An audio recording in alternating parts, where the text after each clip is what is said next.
C8 Pate, back at you with another video.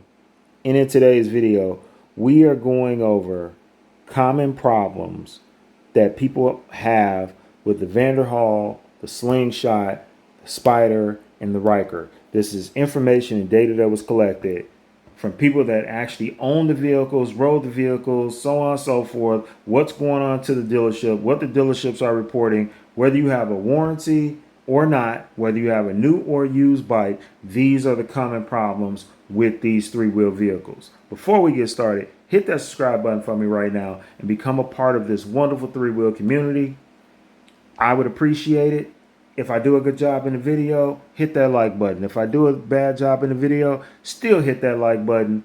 I appreciate you staying here and checking out my video. Let's get into it. First up is the Vanderhall. The only thing I have to do is this disclaimer: I've never owned a Vanderhall before. So I have to say that up front. The only vehicles I've owned in these videos are a Spider and a Riker. I have drove a Slingshot, but I've never drove a Vanderhall. But what I've heard from the dealer and other people that have owned them, I have heard that they have their electrical issues. That's all I've heard about it. If you've heard something different, please get in the comment section and let me know.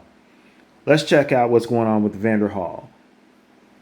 Premature shocks and coilovers failure, radius rod bolt issues, electrical system malfunctions affecting the dash and power steering, problems with the O2 sensors from the GM engine, battery drain and charging issues, cracking windshields, issues with the vehicle's paint quality, and concerns about the fragility of the plastic body and internal components.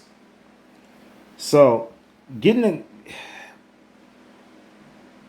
the comment section. Let me know if any of this is true. What do I think is interesting about this one? I think all these are probably going to have battery drain issues and charging issues. Paint quality. That's an interesting one that sticks out, on me or whatever. I already knew there was going to be problems with the electrical system. I've heard that a ton. That affects the dash and, just the overall power steering of it. That's the main complaint that I've heard from people that have owned this.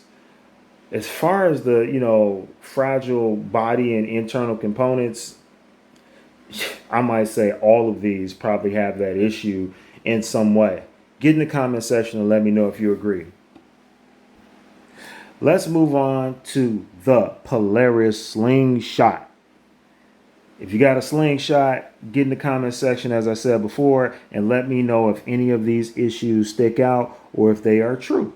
Let's get it. Quality control issues resulting in missing bolts and engine problems. Electrical system malfunctions such as faulty alternators and battery drain and transmission issues, especially with older models, single clutch automatics that can cause rough shifting. Other problems involve fuel system clogs, problems with seat and seatbelt defects, and a general lack of practicality with poor visibility, limited storage, and hot or wet seats. For those of you that own a Slingshot, get in the comment section right now and let me know, is any of this true, false? Let me know. Obviously, when you start the whole thing with quality control issues, that ain't what you want to hear. So I think at the end, with the hot or wet seats, well, yeah, I mean, if it doesn't have a top on it, it's hot outside, you can get all that with the convertible vehicle.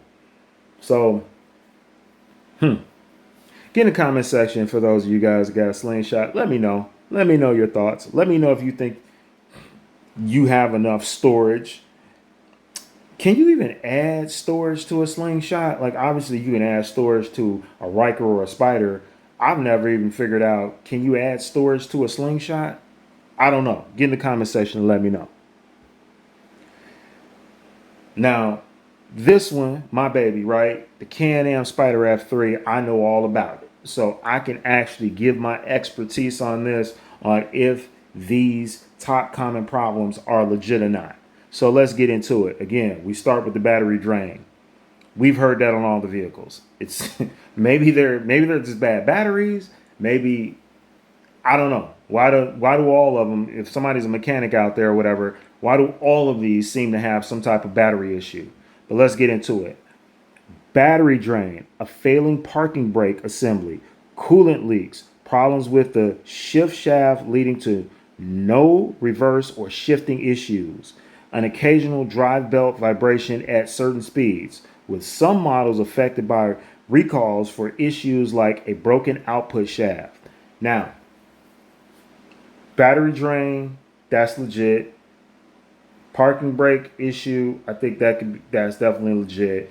And the shift shaft leading no reverse. So I just dealt with that this season, the shift shaft and no reverse. So I've owned my Spider, I think, for about 3 years. So I've had the drain problem, the not going in reverse. I haven't had the belt issue unless I'm just having so much fun riding the damn thing I don't even notice it, which could be possible. I haven't had any coolant leaks.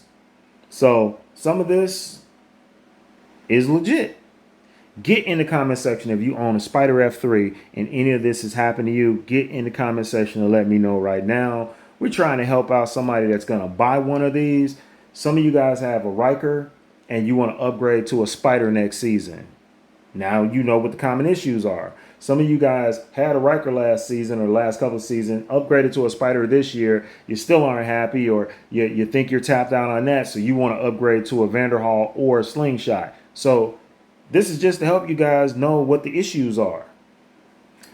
Let's move over to the Can-Am Riker. What I started on. I started on a Can-Am Riker. That's what I started with.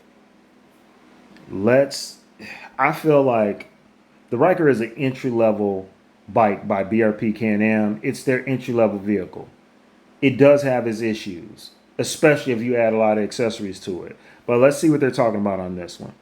So right away, by it starting off with problematic highway handling, for some people, they're done with it at that point. But this is a very fun bike around town, in my opinion. This isn't a bike you're going to get on and ride for long periods of time or trying to ride to other states 3 and 4 and 5 and 6 hours. This ain't that type of bike. I would rather ride the Spider, the Slingshot, or the Vanderhall.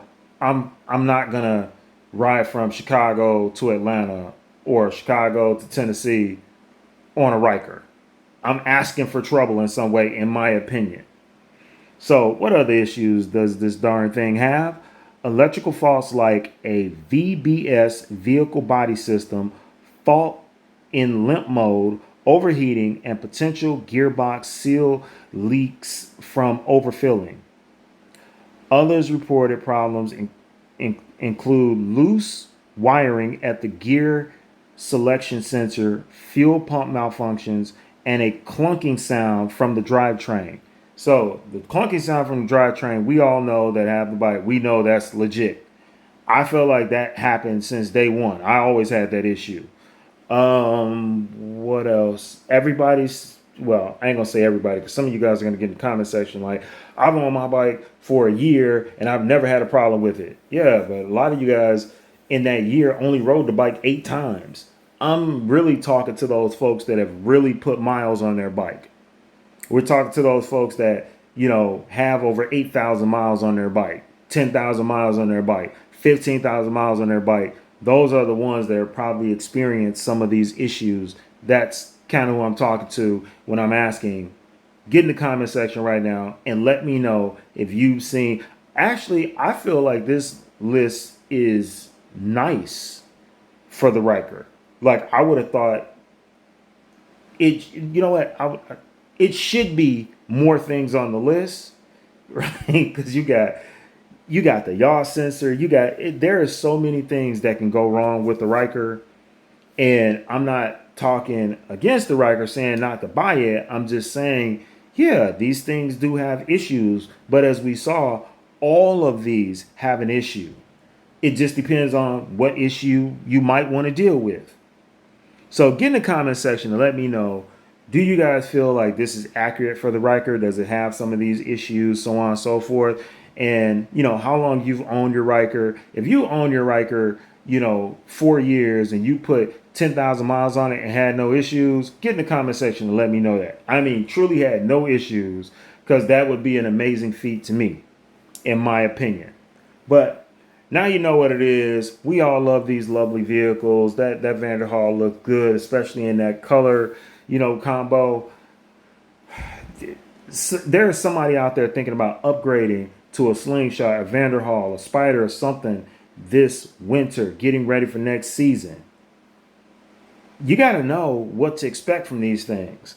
It's just like a car. If I look up the new Mercedes, or a Mercedes from 2 years ago, or the BMW from 2 years ago, they all have problems. They're going to say they have an electrical problem. And they're going to say they have some. A lot of times you're hoping that a recall does happen so you can take it in and get it fixed for free and not have to deal with it, right? If you're out of warranty.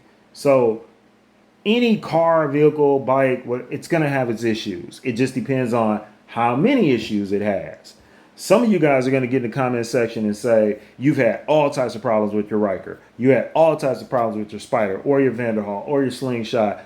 I want to hear about it. This is going to help somebody else in the future with their purchase. Somebody's going to see this video, go straight to the comment section, and they're going to want to see what you guys have to say, how long you had your bike, how many miles you have on your bike, how many issues you've had since you had the bike, or you've had the Slingshot or the Vanderhall. So hopefully today's video helps somebody. Hopefully it helps you today. Hit that subscribe button for me right now. We're on the road to 10,000 subs. Hit that subscribe button for me right now. Hit that like button for me right now. Until next time, my friends, C.A. Pate out.